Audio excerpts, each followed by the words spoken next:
waktu 10 menit. Kemudian untuk Bapak Ibu Dewan Juri sekalian, kami memberikan waktu 10 menit untuk 3 orang dapat memberikan pertanyaan atau pendapat kepada peserta yang telah menyampaikan makalah. Langsung saja kita panggilkan peserta untuk pemapar makalah kedua atas nama Suneri dari Program Studi Ilmu Hukum Fakultas Hukum Universitas Wiralodra. Dipersilakan.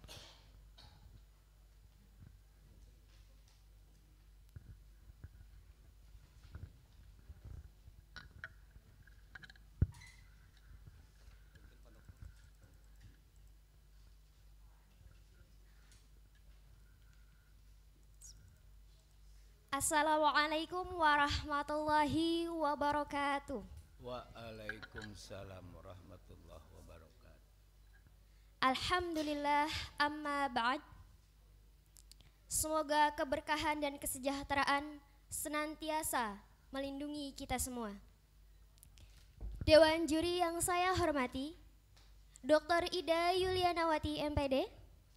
Harusnya model gini. Yang saya hormati, Dr. Aan Juhana SMPD. Yang saya hormati, Insinyur Yudi Mahmud MPD. Dewan juri yang saya hormati, izinkan saya memperkenalkan diri. Nama saya Suneri, saya perwakilan dari Fakultas Hukum, Prodi Ilmu Hukum Universitas Wiralodra Indramayu. Pada kesempatan kali ini, saya akan menyampaikan sebuah gagasan yang saya tulis, yang saya beri judul Optimalisasi Implementasi Perda Kabupaten Indramayu nomor 6 tahun 2019 tentang Kabupaten Layak Anak, mengenai pemberdayaan anak jalanan dan terlantar melalui pendekatan rumah singgah. Boleh di next? Terima kasih. Tentunya gagasan ini tidak saya tulis secara serta-merta, melainkan ada hal yang melatar belakangi hal tersebut. Latar belakang yang saya ambil mengenai gagasan ini adalah yaitu proyek dari PBB mengenai Sustainable Development Goals atau agenda pembangunan berkelanjutan, yang mana program ini diwajibkan kepada setiap negara anggota dari PBB untuk turut serta mensukseskan tujuan pembangunan berkelanjutan yang akan dicapai pada tahun 2030. No one life behind atau tidak meninggalkan satu orang pun adalah prinsip yang diambil oleh PBB dalam SDGs atau Sustainable Development Goals. Dengan prinsip tersebut, setidaknya SDGs harus bisa mewujudkan perlindungan terhadap seluruh masyarakat, termasuk di dalamnya adalah orang-orang yang tertinggal. Dalam laporan pembangunan SDGs pada tahun 2016, United Nations memaparkan siapakah yang termasuk dalam golongan-golongan tertinggal tersebut.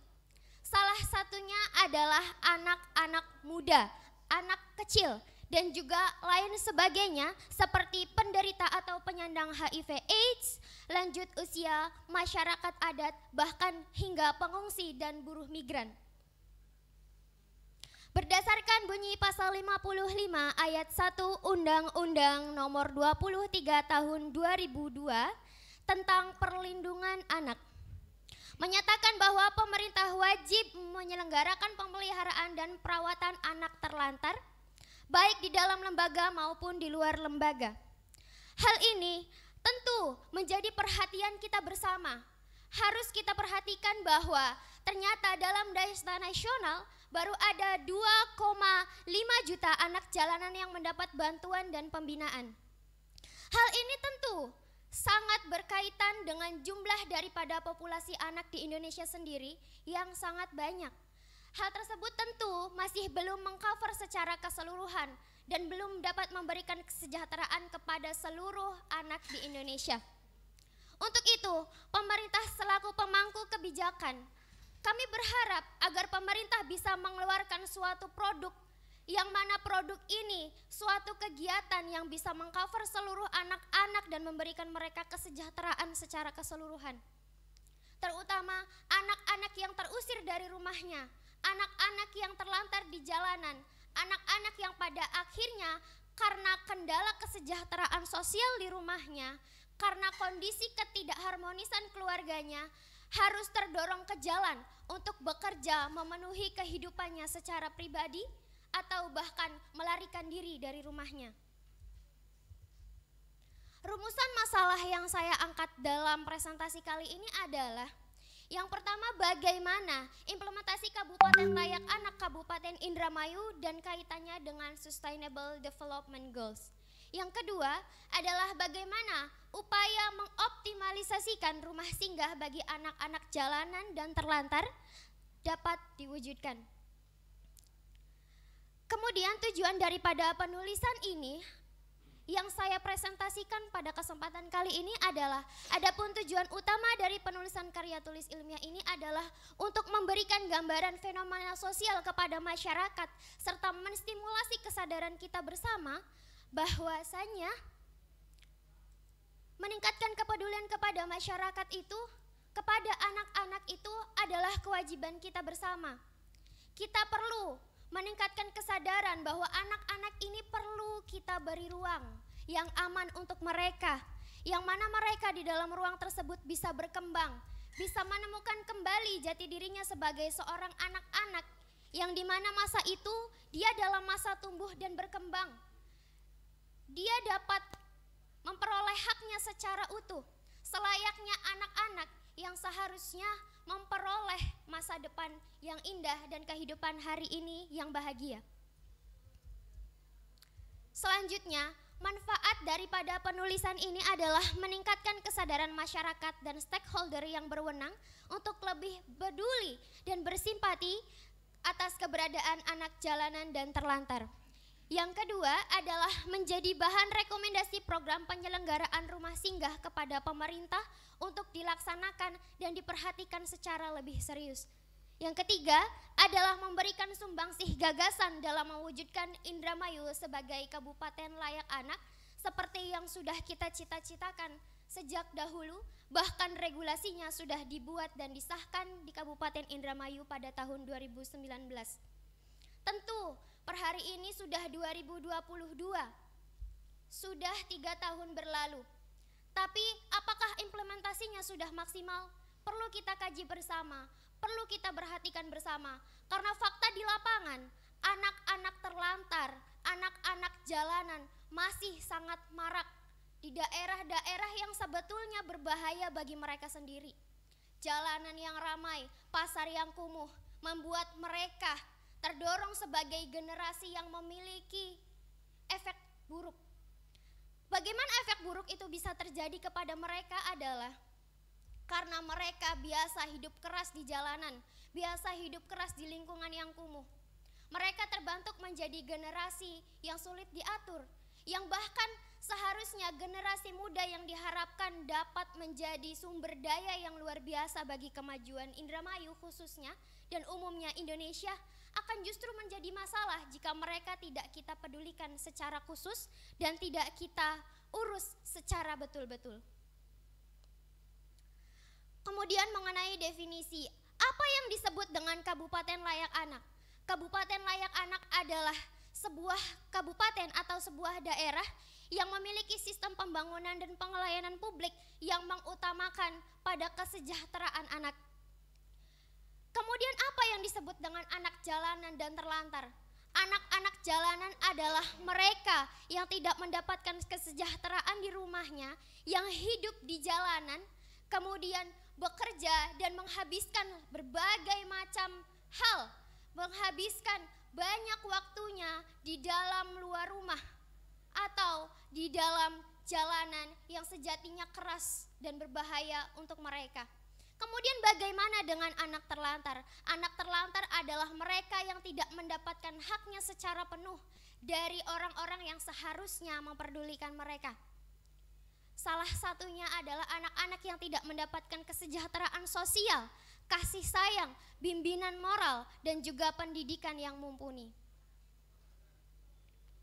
Kemudian mengenai data penyandang masalah kesejahteraan sosial di Kabupaten Indramayu yang diperoleh dari website Open Data Pemprov Jawa Barat, PMKS di Kabupaten Indramayu khususnya terhadap permasalahan anak jalanan dan terlantar pada tahun 2020 mencapai 29,2% dari total keseluruhan anak yang dalam kondisi atau usia rentan antara 7 sampai dengan 12 tahun. Penyebab terjadinya fenomena anak jalanan dan terlantar ada berbagai macam tingkat. Yang pertama adalah tingkat mikro. Tingkat mikro ini sendiri adalah berhubungan dengan keluarga anak tersebut. Ketika anak tersebut tidak mendapatkan kesejahteraan, ketika anak tersebut terusir dari keluarganya, ketika anak tersebut tidak mendapatkan keluarga yang harmonis, ketika mereka mendapatkan keluarga atau kondisi kesejahteraan sosial keluarga Waktu yang habis. minim. Terima kasih.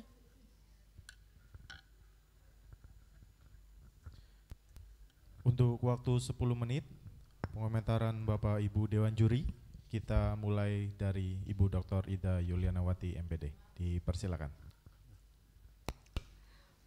Terima kasih kepada Bapak Topan. Good morning, Suneri. Good morning, Ma'am. Okay, I will ask a question in English, but you can answer in Bahasa Indonesia or in English, okay? Okay. Boleh jawabannya berbahasa Indonesia atau berbahasa Inggris. It is so unfortunate that you couldn't finish your presentation, yeah, because we didn't see your idea or solution for the problems that you have explained. Jadi penjelasannya sudah panjang lebar, sayangnya solusinya belum sempat dijelaskan. My question is your idea or solution in accordance with SMART? Do you know SMART? Yeah, SMART itu the first is specific, miserable, and then apa itu accepted, miserable, accepted, the time bound. The problem in your paper is about the time bound. How can you relate your paper with the time bound sebagai salah satu syarat untuk papernya itu bercirikan SMART? Silakan. Okay, thank you Miss for your question. Izinkan saya memaparkan dalam bahasa Indonesia karena pemaparan saya sedikit lebih panjang. Terima kasih. Mengenai time bound yang berkaitan dengan ciri SMART dari paper yang saya buat, kaitannya adalah bahwa program ini kami dorong untuk mewujudkan terciptanya Indonesia Emas pada 2045 itu secara dalam kurun atau dalam ruang lingkup Kabupaten Indramayu dan juga Indonesia. Kemudian kaitannya dengan SDGs adalah kami berharap ketika SDGs pada 2030 ditargetkan terlaksana, Indonesia dapat, Indramayu khususnya, dapat menyumbang potensi yang luar biasa dari pemberdayaan anak-anaknya. Jadi target utama dari pencapaian ini adalah pada 2030 Indramayu menjadi salah satu daerah yang memiliki kontribusi besar terhadap tercapainya SDGs pada 2030. Okay, thank you. Only one suggestion for you. I think your paper should be measurable and also can be implemented by you as the students. So you not only give the idea to the government and ask them to do that, okay? Jadi harusnya lebih spesifik langkah-langkahnya seperti apa, nanti hasil yang diharapkan apa, kapan terlaksananya gitu. Kalau 2030 kayaknya masih terlalu lama nanti ya untuk bisa melihat hasilnya. I think enough, Pak Topan, thank you. Thank you. Selanjutnya bisa Pak Dr. Aan untuk dapat menyampaikan. Ya, terima kasih. Pertanyaan sama dengan yang lain, apa keunggulan atau perbedaan atau novelty dari karya Anda? Apanya yang baru? Baik, terima kasih Bapak atas pertanyaannya. Apa yang terbaru atau apa yang membuat paper yang saya buat berbeda adalah bahwa kenyataannya kita sebagai masyarakat Kabupaten Indramayu kurang adanya kepedulian terhadap anak-anak terlantar, anak-anak jalanan. Kemudian yang saya lihat pada fakta lapangan adalah kenyataannya Indramayu sendiri belum punya lembaga yang secara khusus menaungi mereka. Boleh saya stop aja, karena tidak. Yang barunya apa gitu? Kalau masalah pedulian tidak peduli itu kan udah lama itu. Yang barunya apa? Gitu. Baik, yang baru dari paper yang saya buat adalah bahwasanya kita perlu mendorong terciptanya suatu lembaga khusus yang menaungi anak jalanan, yaitu rumah singgah yang tadi saya. Apakah di tempat lain belum ada? Sebetulnya di tempat lain sudah ada, Ya, tetapi udah sejauh cukup. yang saya Berarti belum, tidak ada yang baru gitu ya. Ya, tidak Baik. ada yang baru. Oke. Yang berikutnya ada planningnya seperti apa? Rencananya kalau memang mau dilaksanakan?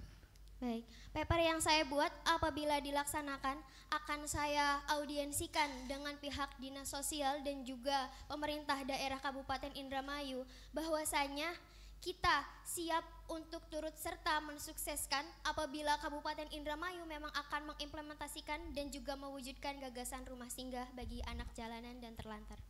Ya, cukup. Terima kasih. Terima kasih. Selanjutnya Pak Insinyur Rudi Mahmud dipersilakan. Baik, terima kasih. Ada waktu 5 menit. Saya akan optimalkan saja. Yang pertama kali sudah digali ya.